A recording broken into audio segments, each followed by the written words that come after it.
Esperamos unos minutos a ver si se suman Julia y Horacio. Dale.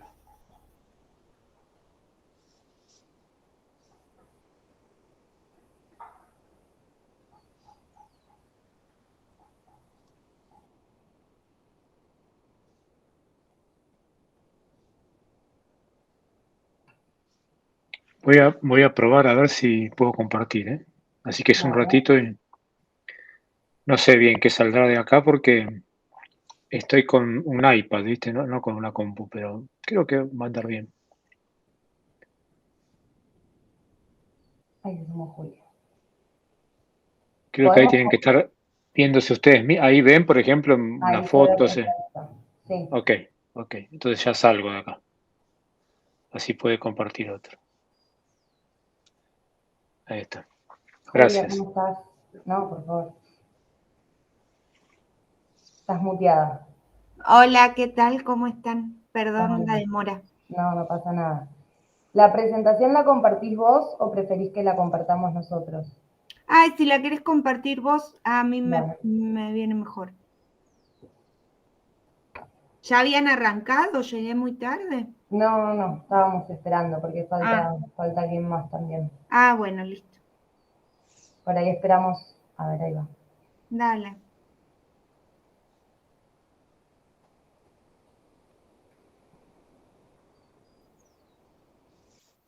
Hola, Roberto. Bueno, Hola, buen día a todos, a todas. No, tal cual. Bueno, queda tirada la piedra, me parece súper interesante. Roberto, ¿vos vas a estar presentando la ponencia? No, va a estar Horacio Garaventa. Bien. Y sin Casalla. Debe estar por unirse en cualquier momento. Buenísimo. Se sumó y estaba con algunos problemas de conexión, por eso preguntaba. ¿Ah, sí? Alguna cosa que le permita. Bueno, Por lo pronto sería bueno que cada uno imaginara, conociendo su localidad, su universidad.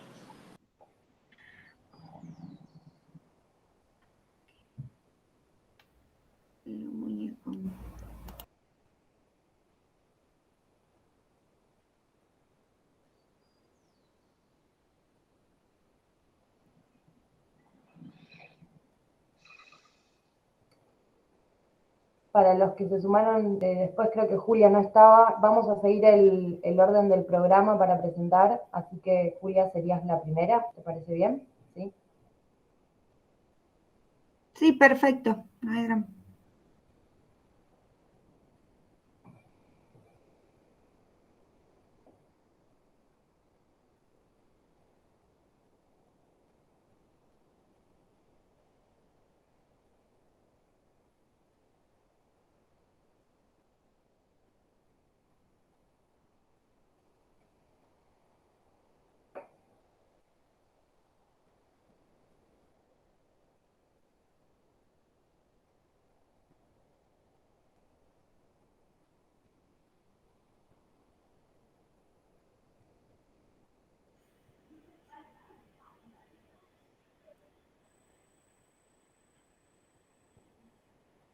Ahí está Horacio.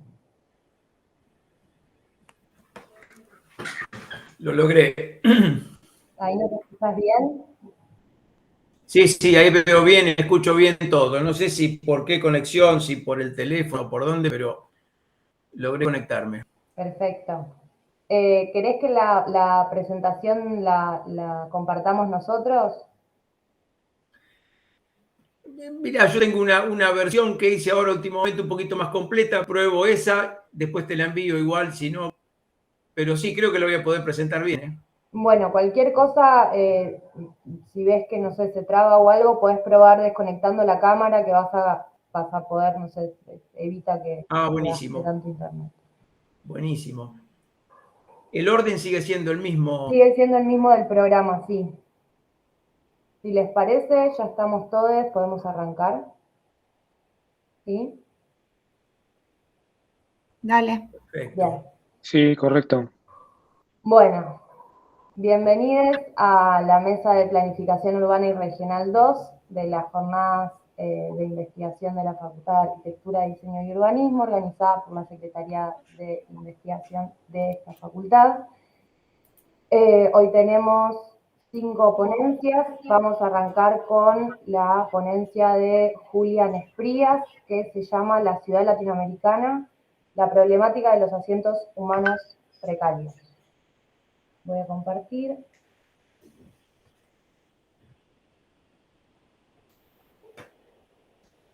¿Ahí se ve bien? Sí, Sí, se ve bien. Julia, cuando quieras. Me olvido que estoy muteada. Bueno, hola, ¿cómo están? Mi nombre es Julia Nesprías, soy de la Facultad de Ciencias Sociales, becaria de investigación del Centro de Estudios de Ciudad y maestranda en realidad con la tesis en proceso de la maestría de Hábitat Popular y Pobreza Urbana de la facultad. Esta ponencia o este artículo es parte de la tesis, en realidad, o parte de las indagaciones que hice para la tesis, que trabaja sobre los procesos de reurbanización de la ciudad de Buenos Aires actuales. Se llama La ciudad latinoamericana y la problemática de los asentamientos humanos precarios, porque, si querés pasar a la próxima, lo que trato de hacer aquí es indagar sobre cuáles fueron los enfoques y debates en el campo del conocimiento experto latinoamericano que se produjeron en torno al proceso de urbanización y particularmente el proceso de urbanización acelerada a mediados del siglo XX y la problemática de los asentamientos.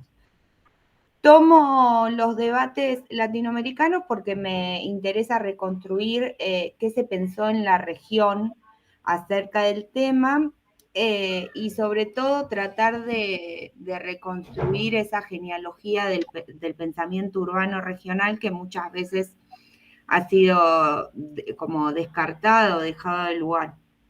El recorte temporal que hago es desde mediados del siglo XX, cuando el problema de los asentamientos, con la urbanización acelerada, el problema de los asentamientos urbanos comienza a integrarse como parte de la cuestión social, hasta finales del siglo XX, donde entiendo que los lineamientos de la ciudad actual ya se quedan establecidos.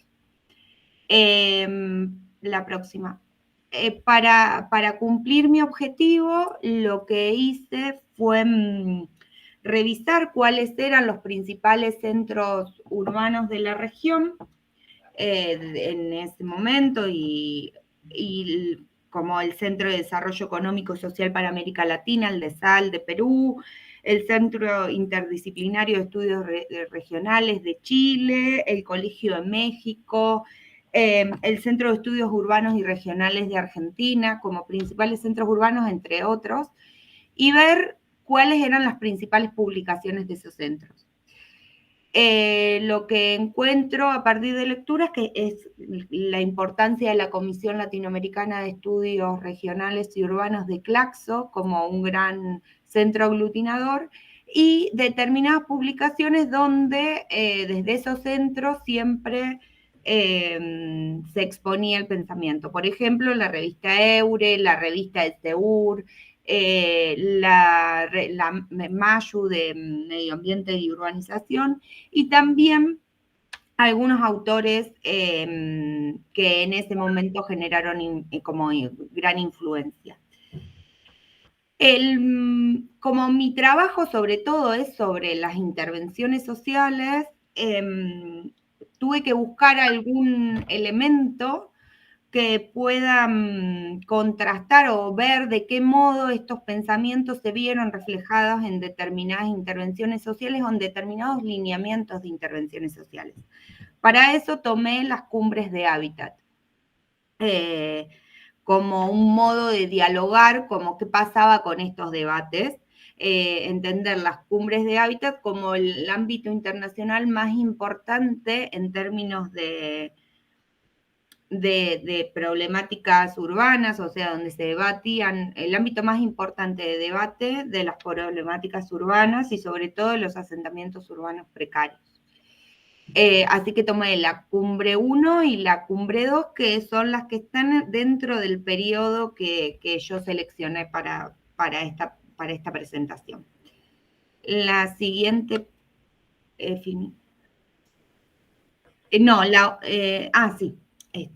perdón. La hipótesis que tengo no es una, como mi mayor inquietud era reconstruir los debates, pero hay una hipótesis, no es tan fuerte en la ponencia, pero existe, y es que esos debates en las cumbres de hábitat fueron integrados, pero el costo de esa integración fue sacarle el contenido transformador. O sea, esos debates, ese pensamiento latinoamericano fue integrado en gran parte en ciertos lineamientos de las cumbres de hábitat, pero despojados de su contenido transformador. La siguiente filmina. Las 3 categorías que uso, esto a modo como general, son la idea de intelectuales de Gramsci, la de sentido común también, y que básicamente, rápidamente, intelectuales es no pensarlos como solo contenidos en el ámbito académico, sino como aquellas personas o sujetos que ordenan las acciones, organizan, los grandes organizadores, ¿no? Como todas aquellas personas que organizan el campo de estudio, técnicos, académicos o no, se los toma como intelectuales, y bueno, las intervenciones sociales las entiendo como modos de acción que están influidas por este sentido común de época. Y ahora sí voy directamente a los debates. Los debates los organicé cronológicamente. ¿Cuáles fueron los debates que se dieron en la década del 60, 70? Empiezo por ahí, que son, en ese momento se hablaban del problema de la vivienda latinoamericana.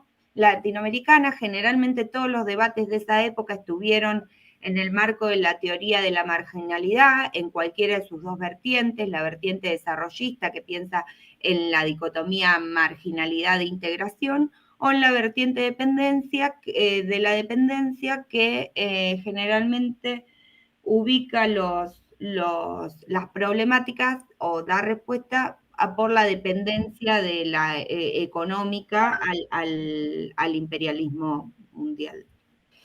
En ese momento, como el gran exponente fue, en términos de asentamiento, fue Turner, que era un arquitecto inglés, pero con gran incidencia en Lima, en las barriadas de Lima, y lo que él proponía, lo que él decía era, el problema de la vivienda no eran los asentamientos, sino que los asentamientos estaban fuera de control.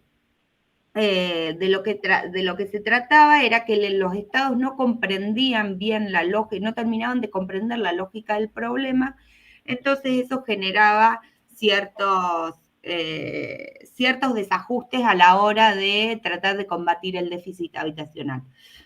Turner lo que hizo para proponer soluciones fue, en principio, cuestionar el estándar occidental de vivienda y empezar a hablar de vivienda adecuada, que se refería a viviendas que cumplan ciertas funciones para la vida.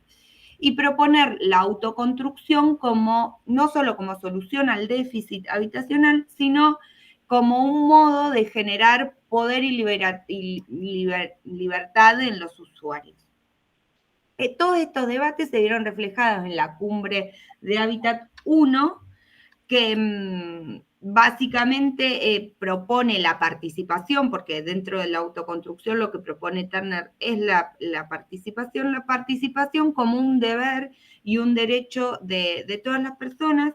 Y luego me acelero un poco por la cuestión del tiempo, pero una de los los resultados más importantes de la cumbre Hábitat 1, que si bien ya se venía hablando de participación, de autoayuda, de proyectos comunitarios, es que luego de esta cumbre los programas de lotes con servicio, de propiedad individual de la tierra y autoconstrucción comienzan a ser mayoritarios en toda la región, se comienzan a imponer. Bueno, sigo con lo próximo. En la década del 80 comienzan las críticas a la teoría de la marginalidad. En principio, bueno, grandes exponentes fueron Singer en Brasil, Pradilla Cobos en México, pero también acá desde el SEUR y desde otros ámbitos se cuestionó esta teoría. En principio, a la vertiente de la dependencia se le cuestionó que solo ponga la dependencia colonial como explicación última del espacio latinoamericano, pero el debate, por lo menos más interesante y conocido, es el debate de Pradilla Cobos con Turner, donde lo que le dice principalmente Pradilla Cobos es el problema del planteo de Turner es que no toma en cuenta que la vivienda es además una mercancía. Lo que existe en la región es un desarrollo desigual y combinado, y la autoconstrucción, le dice Pradilla Cobos, lejos de ser liberadora, es un modo precapitalista de producción y sobreexplotación de una parte de la población. Acá en el SEUR o en otras también lo que se planteó es que la población de los barrios populares o de estos asentamientos, lejos de ser marginal, estaban perfectamente articulados con la economía, eran parte de la economía, de los sectores más modernos de la economía, no se podía hablar de marginalidad. Y una de las nociones más importantes que plantean para contraponer a esta idea de vivienda adecuada es la idea de vivienda socialmente necesaria, que eso lo propone Pradilla Cobos, y lo que dice es que lo que se trata es de que esta vivienda socialmente necesaria en realidad está vinculada no tanto a determinadas funciones, sino al desarrollo de las fuerzas productivas en un momento histórico dado. Ya no queda relativizado, sino que lo ata a un momento histórico. Esto fue más en la década del 80, hacia la década del 90. Perdón si voy muy rápido, me puso nerviosa decir estos 5 minutos nada más. Estos debates se siguen intensificando y aparecen nuevas nociones. El gran paraguas de todo el debate de la década del 90 son que empiezan a aparecer nuevas dinámicas urbanas y un cambio en el rol del Estado. El Estado ya deja de ser un ordenador territorial y las nuevas dinámicas urbanas proponen nociones como ciudad global o ciudad dual, que principalmente empieza a plantearse que hay una competencia entre áreas, regiones y países y fragmentos en los que se concentra el capital y otros espacios donde la población empieza a ser desplazada.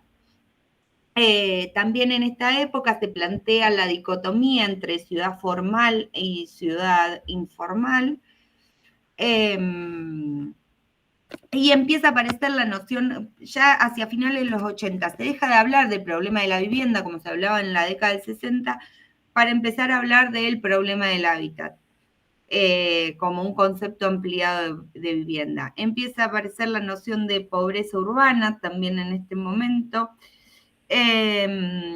y desde los centros latinoamericanos empiezan a proponer la noción de políticas alternativas, que se trata de diversificación de las acciones orientadas a la solución del problema del hábitat, y las ONGs no son el centro de ejecución experimental de estas políticas, sino también grandes usinas de pensamiento, porque veníamos de una dictadura donde todos los centros de estudios urbanos de universidades habían sido cerrados o perseguidos.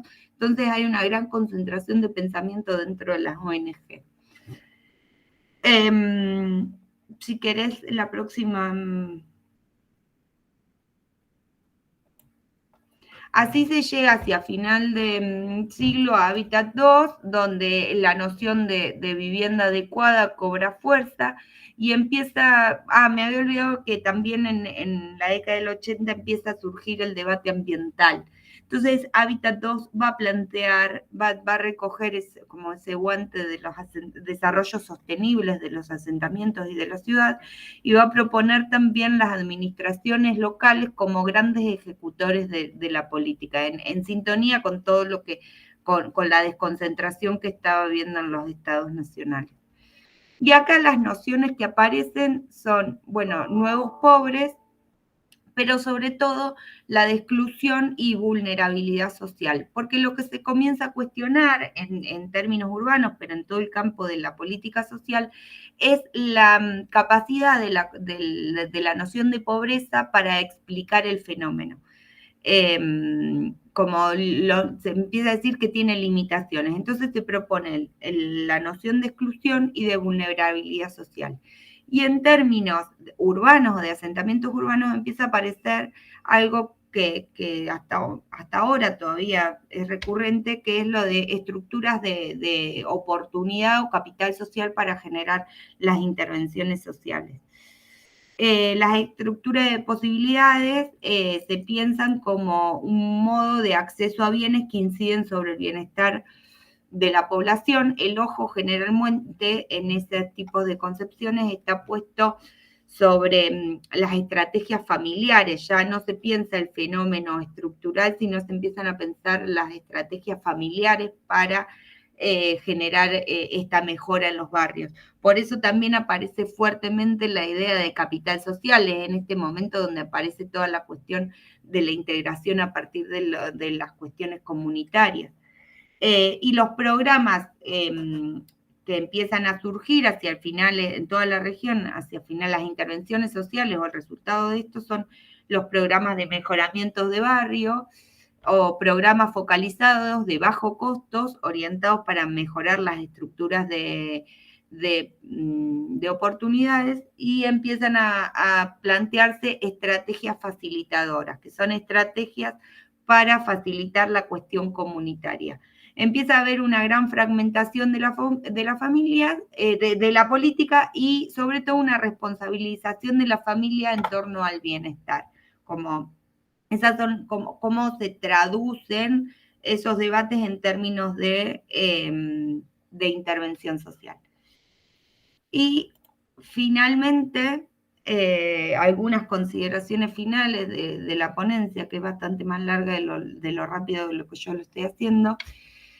Fue esto, intentar todo este trabajo, lo que intenté fue ver de qué modo los debates fueron internalizados en las agendas internacionales, pero sobre todo en las intervenciones sociales, ver que en la región hubo, y sobre todo desde la década del 80 en adelante, una proliferación de pensamiento propio y de centros de estudios urbanos,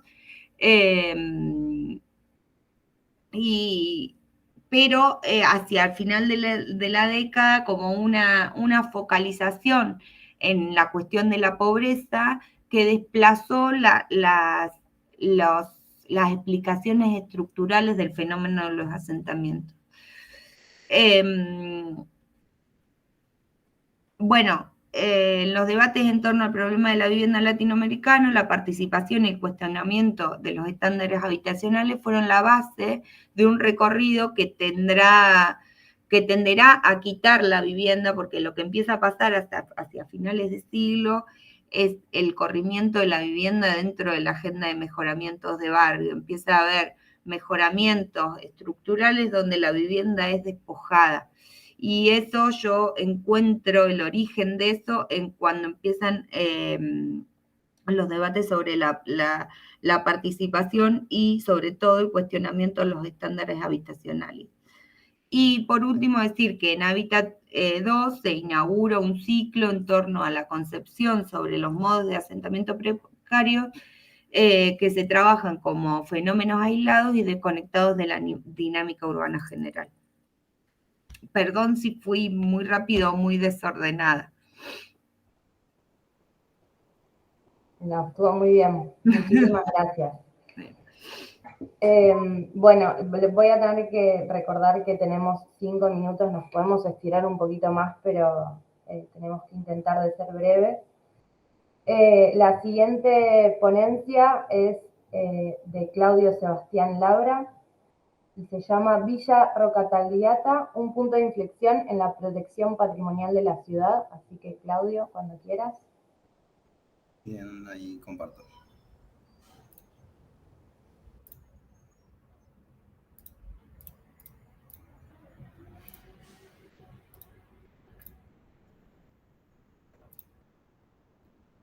Bueno, justo ahora estoy con... No me aparece el... ¿Querés que comparta yo? No, ahí estoy. A ver. Ahí... ¿Se ve? Ahí se ve perfecto.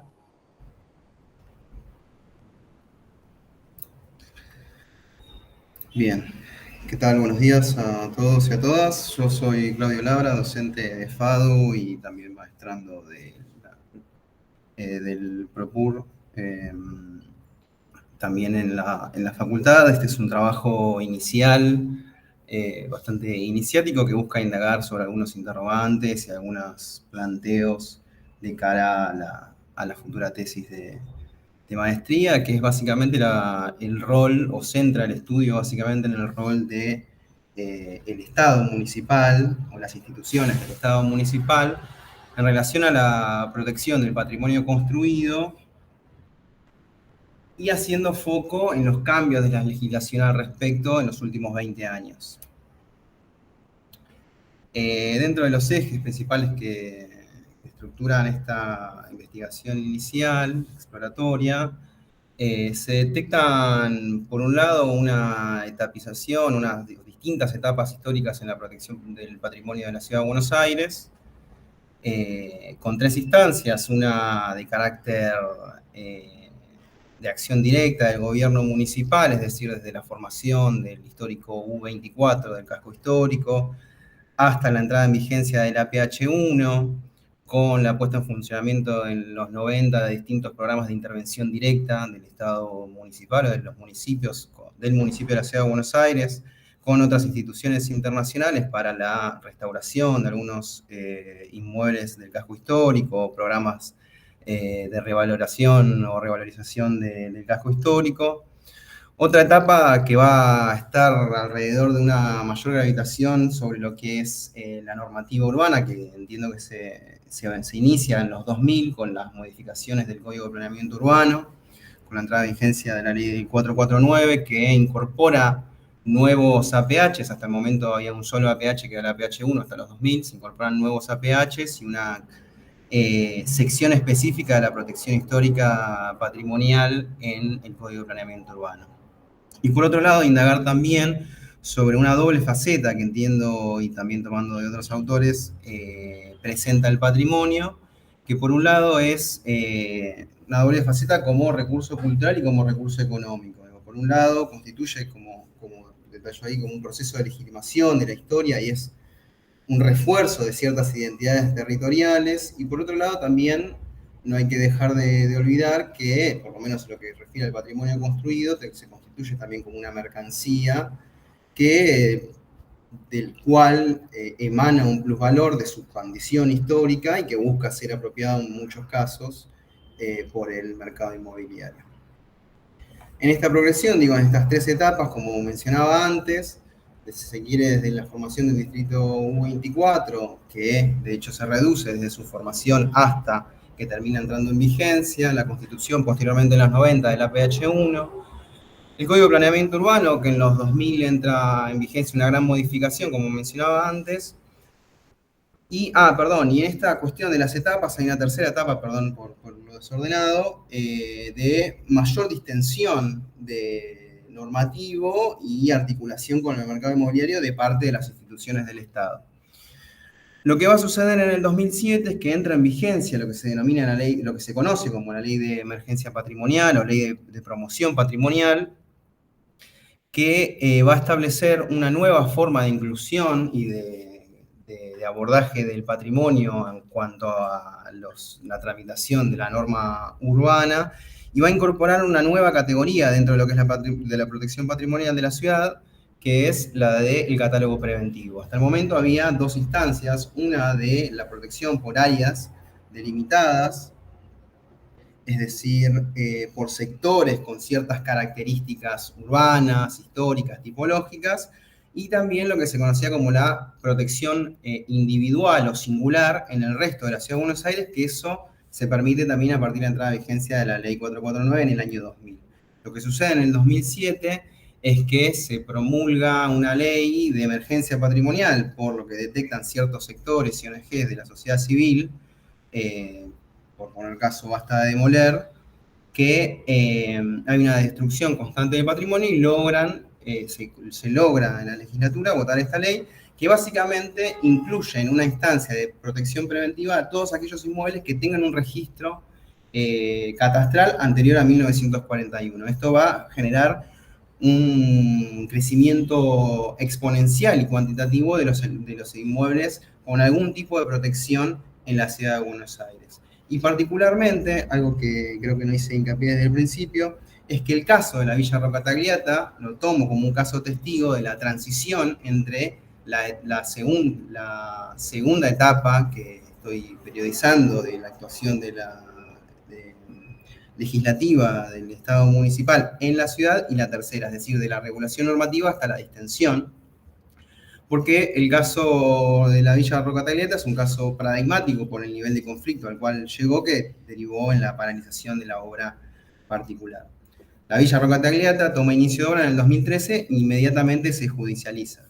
Y posteriormente, como el cierre de esta instancia entre estas dos etapas que mencionaba recién, está la promulgación del nuevo Código Urbanístico, donde hay un cambio en las restricciones al tejido referidas a la normativa de protección patrimonial. Una publicación del 2010 del Gobierno de la Ciudad de Buenos Aires reconoce que hay aproximadamente 152.000 inmuebles que están afectados a alguna protección patrimonial. Las protecciones patrimoniales, como decía antes, están vinculadas a ámbitos o a protecciones singulares. La protección singular se divide como dice ahí abajo, en 4 instancias: general, estructural, integral o especial, y una que es la denominada cautelar. 5, perdón. Si tenemos en cuenta que hay 300.000 lotes en la Ciudad de Buenos Aires, casi el 50% de los lotes en la ciudad al 2010 se encontraban con algún tipo de protección, lo cual implicaba un gran porcentaje afectado a un trámite administrativo novedoso para la protección de los edificios.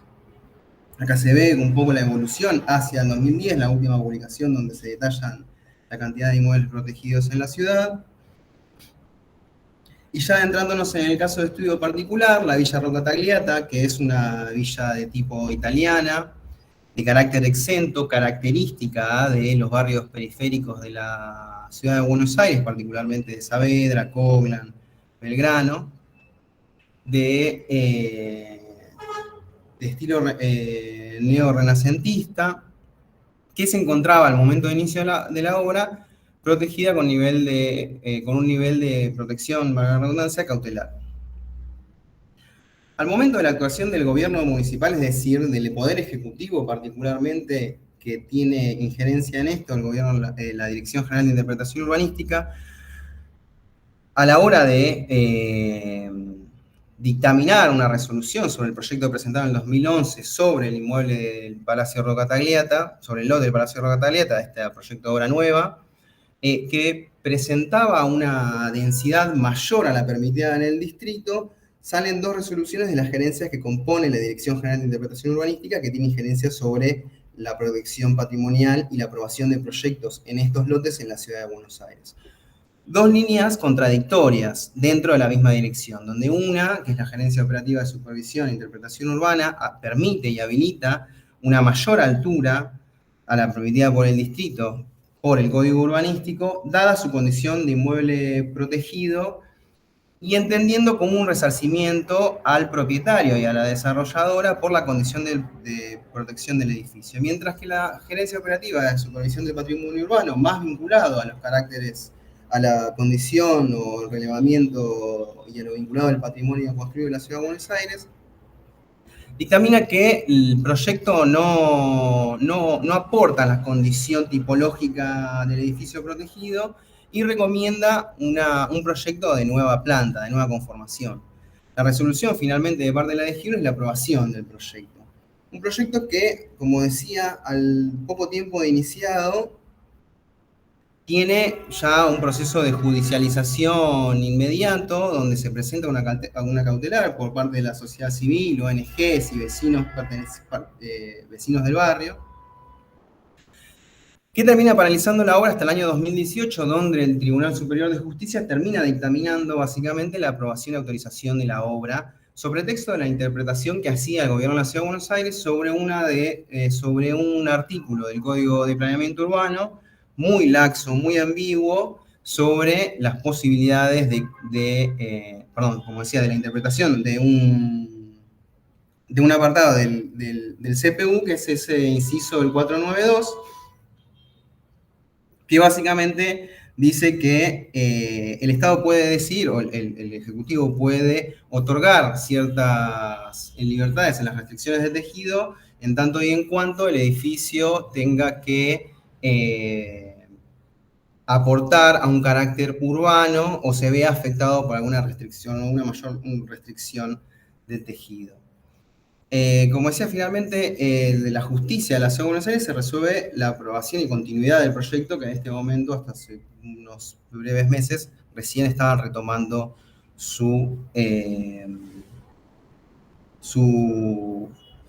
ejecución.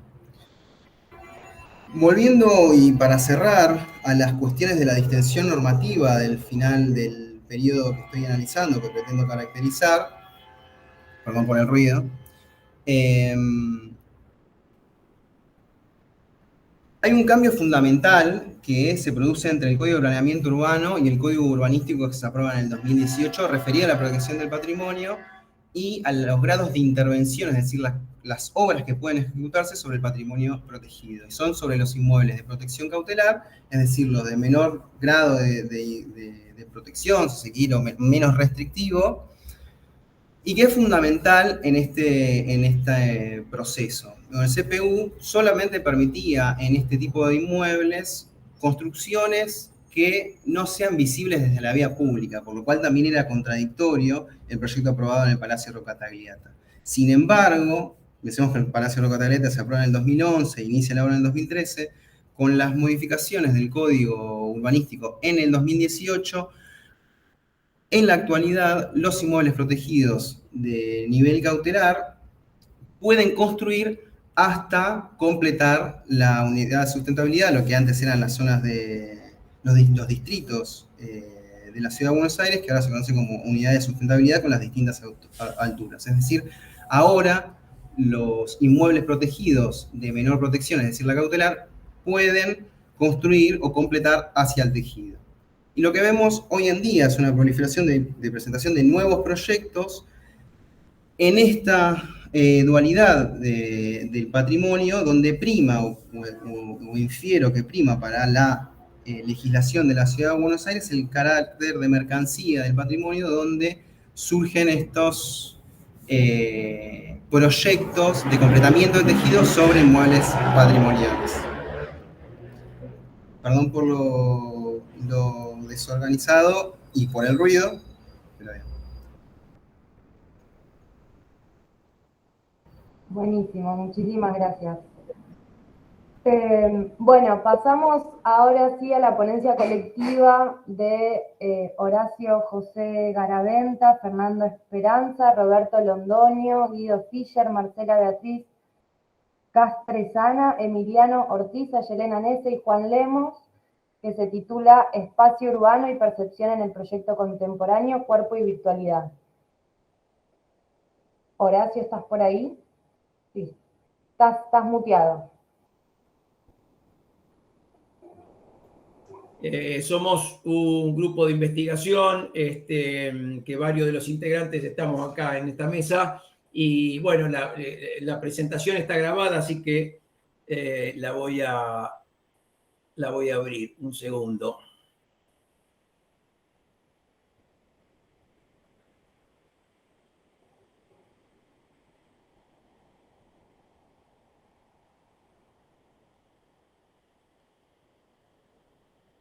Ay, no me aparece.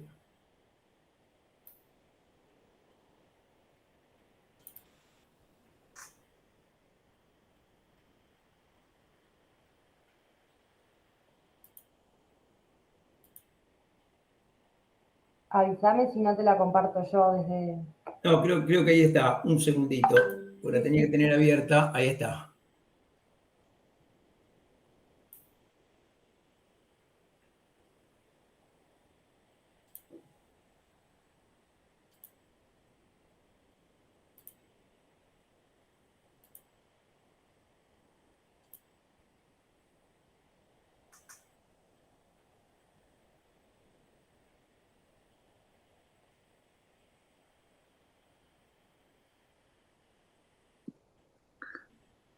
Abajo a la derecha, si no me equivoco.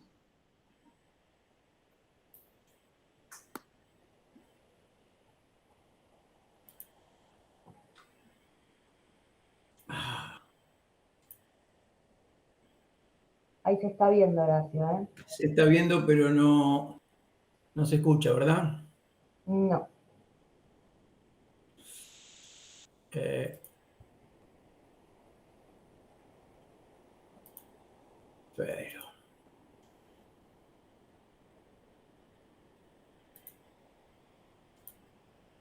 A ver, pruebo de nuevo. Desde el principio. ¿Vos querés ponerle en modo presentación? Supuestamente ahí tendría que empezar el audio. Pero poné la pantallita, poné abajo a la derecha la pantallita. Es que no tengo... Ahí. La de la derecha. Dos más, una más. Ahí.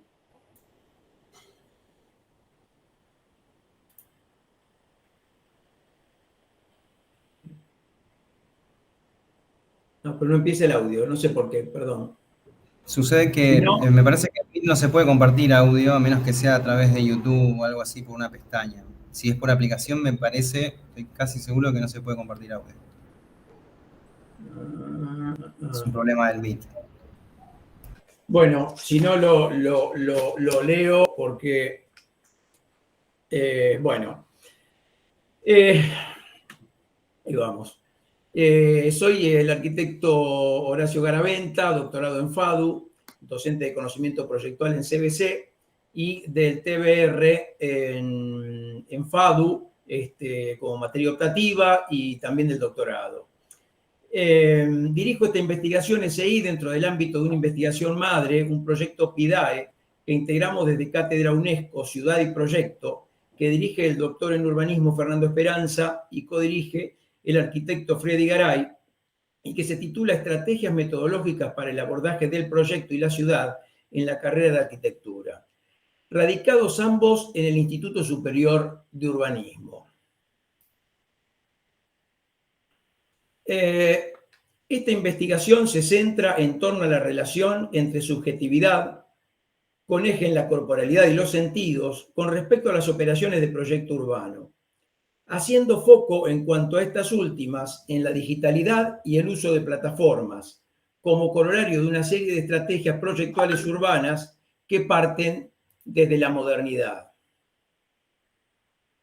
Esta frase de Francesco Careri creo que sintetiza esta relación que en trabajos anteriores vengo elaborando como ámbito de tensión entre apropiaciones y mediaciones. Dice Careri: el escenario de la primera acción de Dada es precisamente el París moderno, la ciudad por la cual ya desde finales de siglo vagaba el flaner. Aquel personaje efímero que, rebelándose contra la modernidad, perdía el tiempo deleitándose con lo insólito y lo absurdo en sus vagabundeos por la ciudad. Dada eleva la tradición de la flanería al rango de operación estética. Entonces, si por un lado la visita Dada da comienzo a una serie de estrategias urbanas, entre las que podríamos nombrar a la deambulación surrealista, en las que el proceso se convierte en el centro de la actividad proyectual, por otro lado, la Flanerie inicia un modo de abordaje de la ciudad como experiencia que continúan luego los fenomenólogos y desarrolla Lefebvre finalmente en su abordaje de lo cotidiano. Modos ambos que entendemos se articulan en las derivas situacionistas, en las que tanto las estrategias, entendidas como reglas para evitar la intuición, el sentido común, como por otro lado la experiencia directa sobre la calle, son ambas imprescindibles. En este mismo sentido, y siguiendo a Francesco Careri, para quien el recorrido de la ciudad es ya un modo de operación simbólica que la transforma, ponemos en relación dos experiencias didácticas que ponen el acento en cada uno de estos ejes sin desatender al otro. En ese sentido tomamos el trabajo de Francesco Careri y sus walkscapes retomados en la Universidad de los Andes, Bogotá, por Camilo Salazar Ferro y Tatiana Urrea Ullaván, en sus análisis urbanos y prácticas didácticas con los estudiantes en la ciudad, a la derecha, y decimos que si estos últimos abordan lo urbano con eje en la experiencia del andar la ciudad, por otro lado, el trabajo del taller virtual en red que trabajamos desde FADU tiene una práctica con acento en la virtualidad y el proyecto colaborativo en red. Y es justamente en esta brecha en la que trabaja esta investigación, construyendo los puentes, los dispositivos teóricos que nos permitan hablar de experiencia humana del mundo y de mediaciones digitales sin solución de continuidad. Entonces, a la derecha aparece el trabajo de la Universidad de los Andes, donde abajo está Baudelaire con su actitud de flaner y las manos en los bolsillos para recorrer la ciudad, como dicen Tatiana y Camilo. Y a la izquierda, nuestro TV Red, con la participación colaborativa de 29 universidades del Arquisur.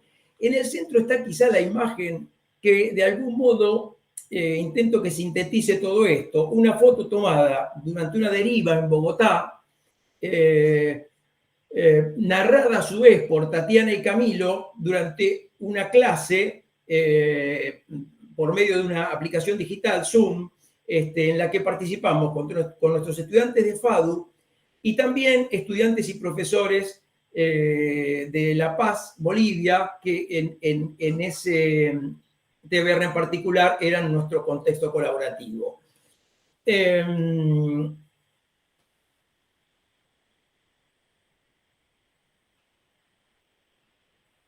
Los colombianos entonces, en su trabajo Caminar y Encaminar la ciudad, salen a recorrer con la actitud despreocupada del flaner bodeleriano y las estrategias heredadas del situacionismo para culminar en un mapeo singular y subjetivado, arriba a la derecha. Mientras que en el TBR, los distintos contextos que participan parten de una postal, arriba a la izquierda, una imagen desde su ventana y una reflexión, y desde ahí construyen un problema en su ciudad, que luego, vía las herramientas digitales recontextualizadas en relación colaborativa con estudiantes de otra ciudad, son recontextualizadas en relación colaborativa con estudiantes de otra ciudad de Latinoamérica. Finalmente, digamos que en cuanto al abordaje teórico, tomamos el concepto de diagrama tomado de Deleuze en cuanto a interfase entre una subjetividad predisciplinar y su máquina abstracta como proceso disciplinar. Y por otro lado, y en opuesta dirección, el concepto de texto desarrollado por Ricoeur en cuanto a recontextualización y su relación con la subjetividad del eventual habitante, ya en el ámbito del acontecimiento, finalmente de la interpretación. O sea, un antes y un después de las estrategias de las lógicas disciplinares. Y en orden, finalmente, digamos, a engrosar el corpus de conocimiento de lo que hoy entendemos como prácticas de urbanismo participativo, tanto en la relación interdisciplinar como y fundamentalmente en cuanto a la fruición, la evocación, la imaginación de la ciudad por sus habitantes. Muchas gracias.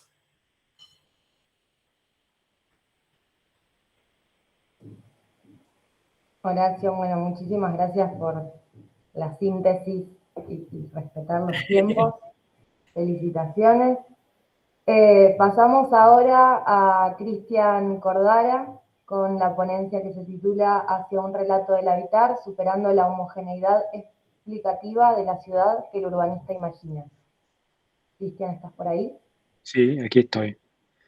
Estoy buscando compartir pantalla. Perfecto. Cualquier cosa avísame, si no comparto yo. Ahí están viendo algo. Yo me cuesta ver las dos cosas. O sea, tengo que preguntar para ver si ven el Todavía PowerPoint. no está, no se ve nada. Ahí tampoco. Tampoco. Si querés, lo puedo presentar. Intento nuevamente. Dale. Ahí está. Ahora sí. ¿Ustedes se ven en las fotitos de costado? ¿Lo pongo más grande o ven ahí? No sé bien qué están viendo, por eso pregunto. Se ve el Meet, sí, pero se ve bien. Si no, intento cerrar acá, ¿ven? Ahí capaz que... Ahí se ve completo. Ok. Bueno, buen día. Mi nombre es Cristian Cordara. Soy arquitecto de la casa acá, de la Facultad de Arquitectura de la UBA. Soy además magíster del ProPUR. Creo que alguno de los compañeros recién mencionó que estaba realizando el ProPUR, la maestría. Hace muchos años que hice la maestría. Y ahora estoy retomando con un nuevo envión mis estudios, aprovechando la merma del trabajo de la pandemia, de doctorado. Fui admitido en el doctorado, de la facultad también. Así que lo que voy a mostrar es pleno inicio de un proceso. Estoy cursando mis primeros seminarios. Está Horacio aquí, que tuve el placer de participar en sus clases. Hace poquito terminamos. Y bueno, estoy construyendo esto en base al anteproyecto que presenté para la tesis, ¿no? El nombre, como ustedes ven ahí, es tentativo porque lo he cambiado. Por ejemplo, ahí ya le agregué, entre paréntesis, la noción de microrrelato y a habitar le agregué la palabra situado. Bueno, básicamente porque me interesa llevar esto más hacia, bueno, las microexperiencias de la cuestión más espontánea, cotidiana y situacional, digamos, del habitar. Ahí quiero centrar mi análisis y por eso agregué como este nuevo subtítulo, digamos, que es lo que me interesa poner en tensión, que es respecto de esto que acabo de decir, cuál sería el papel de las políticas públicas habitacionales en la delineación y resignificación de las situaciones y experiencias del habitar cotidiano. Parto de la pregunta que está escrita allí más abajo. Me basé específicamente para plantear este problema o pregunta en el marco teórico del Lefebvre, a quien tengo muy leído, muy estudiado. Si fuera más teenager diría que soy fan de Lefebvre. Y también luego lo amplié, aquí mencionaron recién a Turner, con todo lo que es el fenómeno de autoconstrucción, y bueno, y lo que serían los aportes y percepciones de la comunidad, y luego lo amplié hacia el concepto de servicios habitacionales de Yunovsky y de habitar situado de Víctor Pelli, entre otros, ¿no? Hay muchos otros autores que ahora los voy a mencionar después, pero estos son como los principales, ¿no? La pregunta es por qué las políticas públicas urbanas no hacen que su eje rector para la toma de decisiones en la gestión habitacional sean las necesidades cotidianas y las relaciones sociales situadas. Podríamos decir situadas en un contexto determinado, ¿no? Partiendo de esa pregunta que pone en tensión políticas públicas, si se quiere, estereotipadas, normoformateadas, cuantitativas, masivas, y si se quiere, abstractas, de un lado, y del otro, los requerimientos más pueriles, cotidianos y espontáneos de la comunidad, bueno, me interesa ver cuál es el papel que puede asumir la política pública para acercarse a esas demandas, a esas necesidades del habitar cotidiano. Para eso, primero propongo construir una especie de noción-acción, un concepto que no es solamente teórico, por eso lo llamo noción-acción, que tiene y va a tener varios nombres, digamos. Por ahora lo estoy llamando habitar situado, la noción-acción de habitar situado. En un momento llamó habitar popular, pero me parecía muy polisémico y muy polémico. Habitar cotidiano, lo llamé en otro momento. Bueno, tengo como varias categorías y se van sumando otras. Es como una noción-acción en construcción. Ahora les voy a contar cómo la estoy construyendo rápidamente. En la que me interesa explorar, de un lado, la incidencia estructural de las políticas públicas y, por otro lado, las incidencias de las acciones diarias, cotidianas de la comunidad, digamos, ¿no? A eso es lo que llamo por ahora habitar situado. Ahora lo voy a mostrar en un gráfico. Y, por otro lado, el objetivo 2 es analizar algunas políticas públicas habitacionales que yo considero se aproximan a este papel que el Estado y el aparato de Estado, sobre todo, y sus políticas instrumentales, desde el punto de vista habitacional, debieran aplicar para acercar estas políticas a la gente, digamos, ¿no? A la comunidad. Bueno, la hipótesis dice un poco lo que acabo de decir.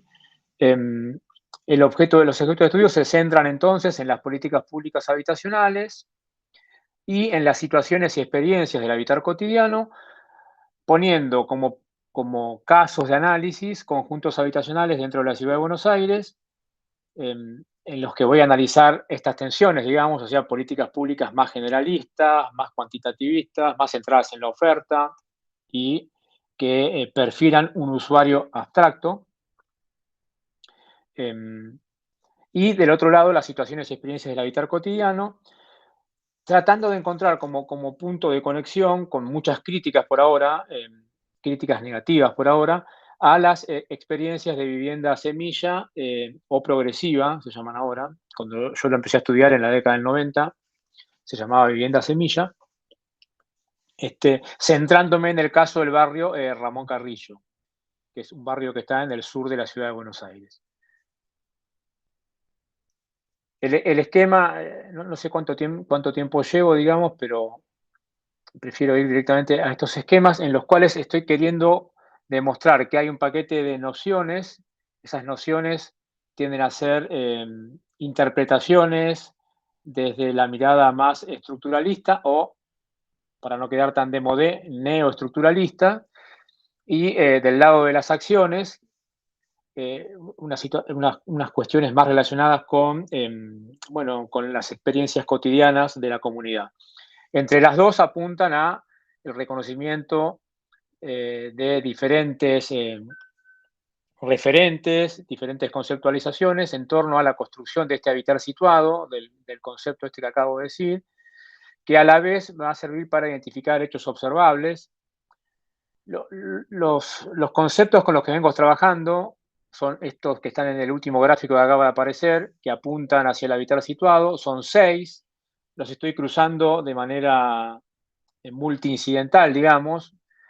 Se arman 9 formas, digamos, de interpretación de cruces de referentes y conceptos en torno a estos grandes descriptores, para tratar de explicar cómo se puede alcanzar este habitar situado. Las nociones básicamente son las 3 de arriba, que las vinculan más con una mirada estructuralista o neoestructuralista, para que Horacio no me rete. Pobre Horacio, ya lo cité 2 veces, pero bien. Son la relación entre espacio, clase y Estado, y por el lado, digamos, de las acciones situadas, llamémosle así, también van cambiando los nombres, pero quiero explorar las prácticas espaciales, cotidianas, las luchas urbanas, a las que llamo insurrección. Bueno, ha tenido diferentes nombres, digamos.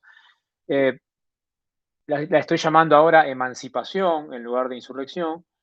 Y la última, el sentido ideológico, en un momento a eso lo llamé ideología, ahora lo estoy llamando hegemonía. Bueno, estoy tratando de buscar palabras que permitan explicar esta construcción de el habitar situado. Para poder identificar los cruces de todo esto y, bueno, y los referentes que estoy tomando, ahí ya los invito a leer la comunicación que mandé, que no me la aprobaron como paper, porque pobre el que la tuvo que leer, no sé si fue Horacio, me parece, justamente, o tiene como 40 páginas, digamos, o sea, es un marco teórico muy denso, no tengo, por supuesto, tiempo ahora de exponerlo, digamos, ¿no? Bueno, y simplemente mostrarles, para cerrar, imágenes de lo que he estado explorando en el territorio, en referencia al caso del barrio Ramón Carrillo. Como les decía recién, esto es una foto del Google Earth, de la zona, digamos, sur de la ciudad, el barrio de Villa Soldati, lo que se conoce como el Bajo Flores, digamos. Bueno, aquí la foto toma un poco la parte del barrio de Villa Lugano, etc. Están marcadas ahí el barrio Ramón Carrillo, más hacia abajo de la imagen, y también la Villa 3, que está contigua al mismo. Bueno, acá un recorrido que se planteó en alguna mañana que fuimos a visitar el barrio. Imágenes que tengo del lugar, tengo vínculo con muchas organizaciones. Bueno, aquí simplemente mostré el vínculo que tengo con un referente muy importante de ambos barrios, es el cura de las dos parroquias, de la parroquia Virgen de Luján de la Villa 3 y también de la parroquia del barrio Carrillo. Termina una misa a las 11 y se va caminando, yo lo he acompañado varias veces, para dar la misa de las 12 en la Villa 3, el mismo cura, Pedro. Y estas son imágenes de toda la historia, la cual conozco bastante bien porque participé en proyectos de investigación, fui estudiante, trabajé en su estudio y bueno, y también tengo diferentes vínculos con funcionarios y técnicos que han trabajado en áreas de ministerios, direcciones relacionadas con el hábitat. Yo, de hecho, trabajo también en el Ministerio de Hábitat, de la historia del traslado de la población del albergue Warnes, que es el que está aquí en la foto a la derecha, hacia el barrio Ramón Carrillo. El barrio Ramón Carrillo tuvo su génesis como consecuencia de tener que efectuar el traslado de la población hacia este barrio y la demolición posterior del albergue Warnes. Estos son planos originales, fotos que son de Sorondo. Rodolfo Sorondo, como les dije recién, fue profesor mío, trabajé con él, fue funcionario de la Comisión Municipal de la Vivienda, de la ex Comisión Municipal de la Vivienda, que fue la que estuvo a cargo, digamos, de la construcción de este barrio. Hoy es el Instituto de la Vivienda, ¿no?, de la ciudad. Como ven ahí, hay diferentes alternativas para plantear el crecimiento, de ahí el concepto de semilla, planos originales de la excomisión, la noción del módulo mínimo, digamos, que implica siempre la concepción de la vivienda progresiva o semilla y las diferentes alternativas de crecimiento hacia el fondo de la parcela. El barrio era en su configuración inicial, y esto es como uno puede encontrar hoy el vestigio de 2 de las 600 casas que se construyeron. Solo han quedado estos vestigios, digamos, el techo de teja original, las pequeñas ventanas, los muros originales, y bueno, y la transformación ocurrida, digamos. Esto, ustedes piensen que el barrio original es del año 91 y estas fotos son del año 2018, antes de que se desate el tema de la pandemia, y las transformaciones y modificaciones que se han realizado. Los chicos que ven acá es un grupo de pasantes de algunos de mis proyectos de investigación, que recorrimos el lugar. Bueno, tomamos distintos relevamientos, no entrevistas, digamos, es bastante desestructurado, no me animaría a llamarlo entrevistas, tengo que diseñarlas todavía para volver al lugar un poco más armado, para poder sistematizar cualitativamente todo esto.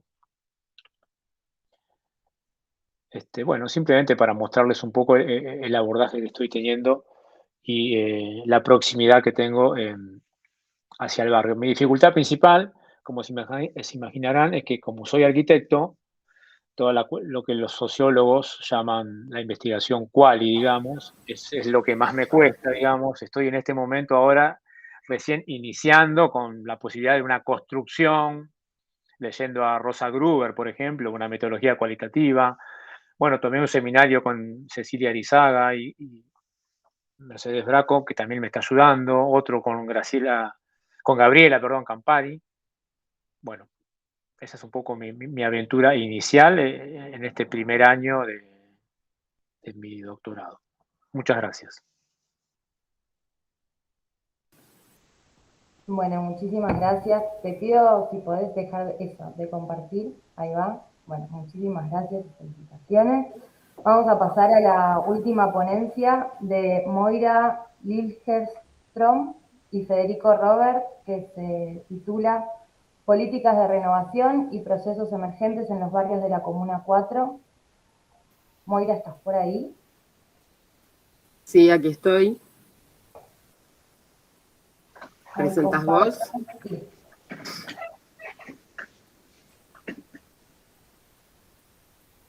Bueno, mientras se abre les voy comentando. Esto es parte de un proyecto de investigación.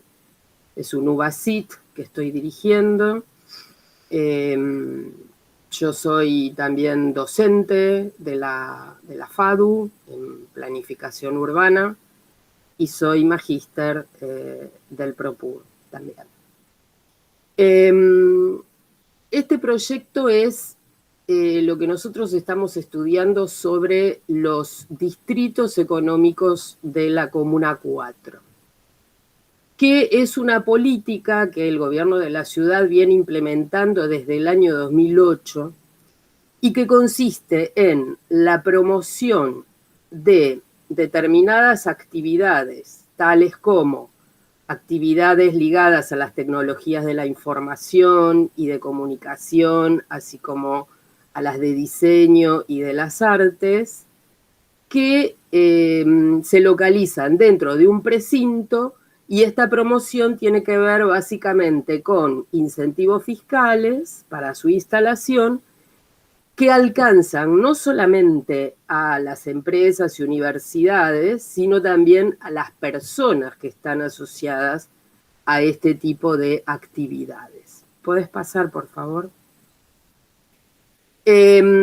Ahí se ven, digamos, en la ciudad hay en este momento unos 6 distritos, 3 de los cuales se localizan en la Comuna 4, que son el Distrito Tecnológico, fundamentalmente en Parque Patricios, el de Diseño en Barracas y el de las Artes en La Boca, que son el objeto de nuestro estudio.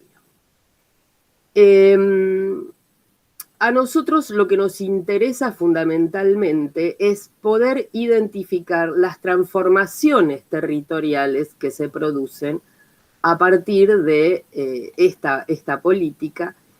Y una de nuestras hipótesis básicas es que esta política es una política de renovación urbana, que el gobierno lo que persigue con esto es crear las condiciones de una valorización del territorio, así como también el habilitar nuevas áreas de oportunidad para el desarrollo inmobiliario, que esté orientado a cubrir la demanda potencial de sectores sociales de mayores ingresos que los que tradicionalmente habitan estos barrios, cuyas consecuencias podrían ser la producción o incremento de una diferenciación espacial al interior de los barrios, el cambio de uso, que es lo que se promueve, y la introducción de nuevos usuarios con posibles procesos de gentrificación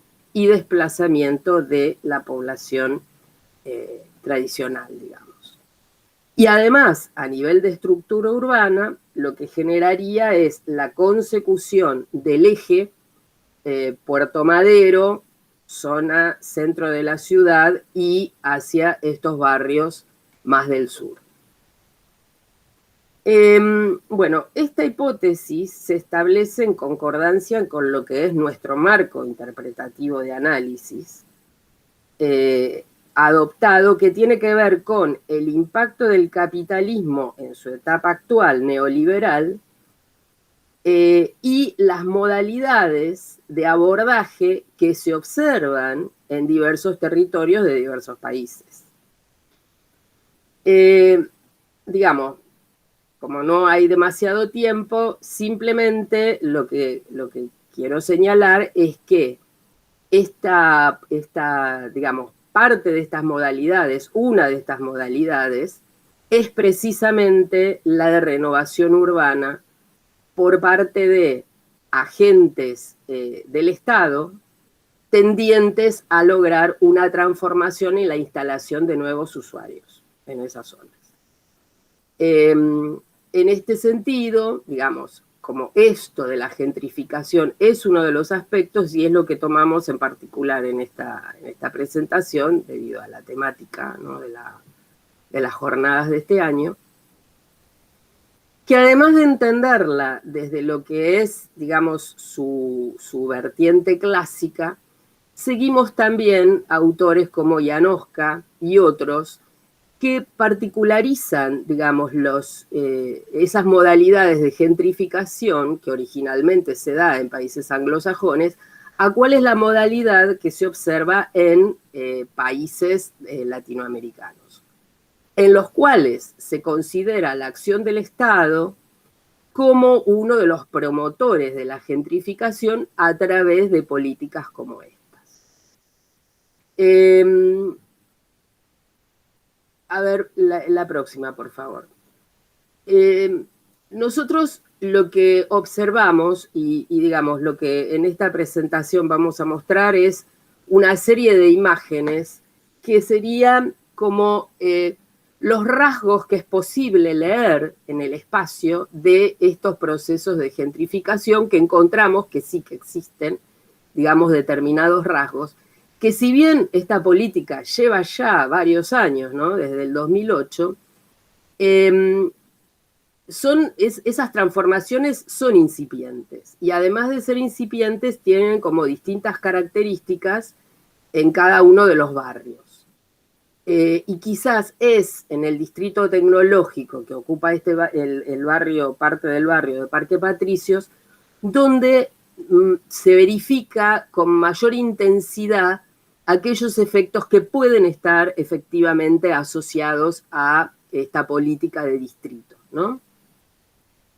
Esta política que se fue dando, además de la cuestión esta normativa y del precinto, con otras acciones que la fueron acompañando y otras inversiones fundamentalmente públicas, ¿no? Como es el caso de este edificio icónico que ocupa ahora la jefatura de gabinete, realizado por el arquitecto Foster, que es uno de esos arquitectos globales que imponen como un sello en esas ciudades que albergan edificios de su autoría. Pasa a la próxima, por favor. También esto de la securitización, que son, digamos, también una política que acompaña todo este tipo de intervenciones para lograr precisamente dar mayor seguridad a la zona y que se manifiesta no solamente con, en el caso de Parque Patricios, de la instalación de una nueva comisaría, sino también se va viendo a partir de la presencia policial y de seguridad en general, a través de la presencia de cámaras, carteles, etc. A la próxima, por favor. Como contrapartida, nosotros lo que observamos en el caso del distrito tecnológico es una serie de estos rasgos gentrificadores que se manifiestan en general hacia la totalidad de los distritos. Se ve, y eso lo hemos analizado, un incremento del precio del suelo en un porcentual superior al del promedio de la ciudad. Y eso, bueno, no es algo que se visualiza, pero es algo que se está dando y bueno, y que es significativo. Y aquellos aspectos que es posible leer en el territorio tienen que ver con la aparición de estos nuevos emprendimientos de oficina que movilizan el mercado del suelo, generando una demanda tanto para nuevos edificios de propiedad horizontal como para el reciclaje o refuncionalización de edificios industriales preexistentes en grandes predios. En general, a lo que corresponde a este último caso, bueno, en este caso, lo que se está viendo en esta imagen es cómo estos nuevos edificios han transformado el tejido urbano. En esas dos imágenes son las imágenes de la misma parcela antes y después de la transformación, ¿no? Lo que existía previamente y lo que hay ahora. Digamos, con una morfología que es claramente diferencial, además de que en algunos casos este cambio de tejido también tiene que ver con una reconfiguración parcelaria hacia parcelas de mayor tamaño. Pero, pasa a la próxima, por favor. En el caso de aquellas obras de refuncionalización, como las que se ven en esta imagen, son las que no son así tan disruptoras de lo que es la imagen de la zona en particular.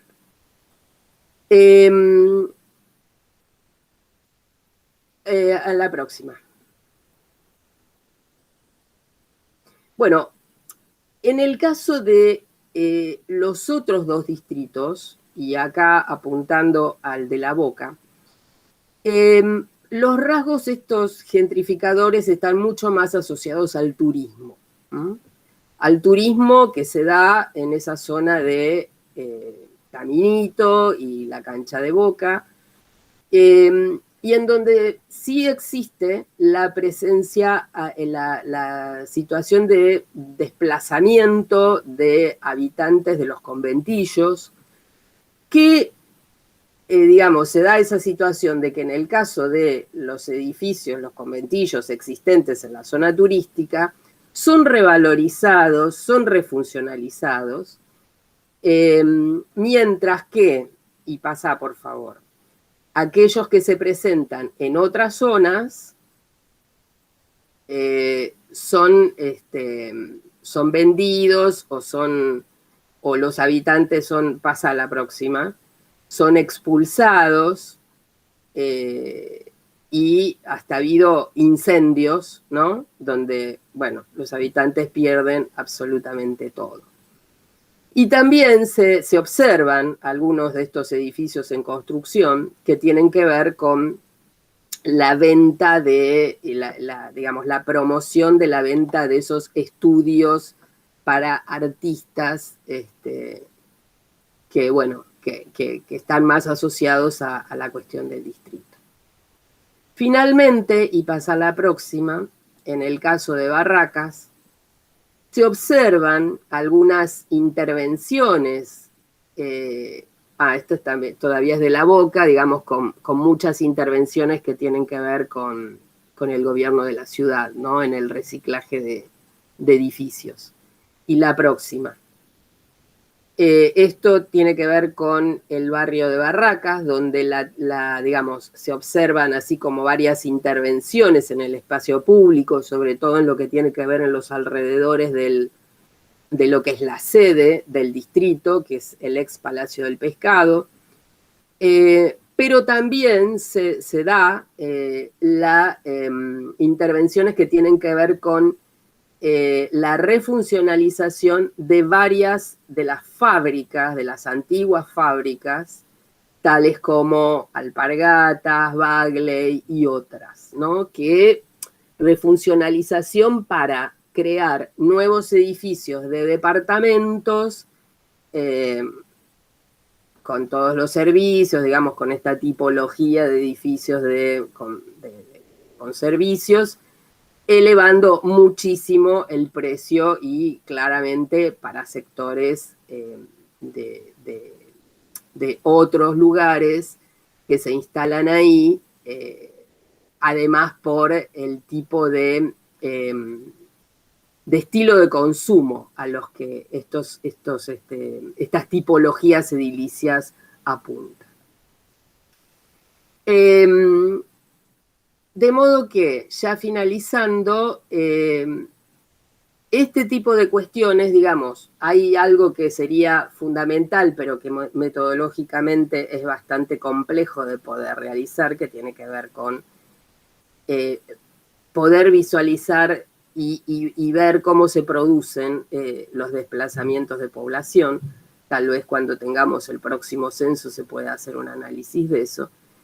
Pero que claramente, a pesar de lo incipiente que es, bueno, esta Comuna 4 y estos barrios de la Comuna 4 están formando parte de estos procesos que, bueno, que se definen en cuanto a este nuevo capitalismo neoliberal y el urbanismo neoliberal.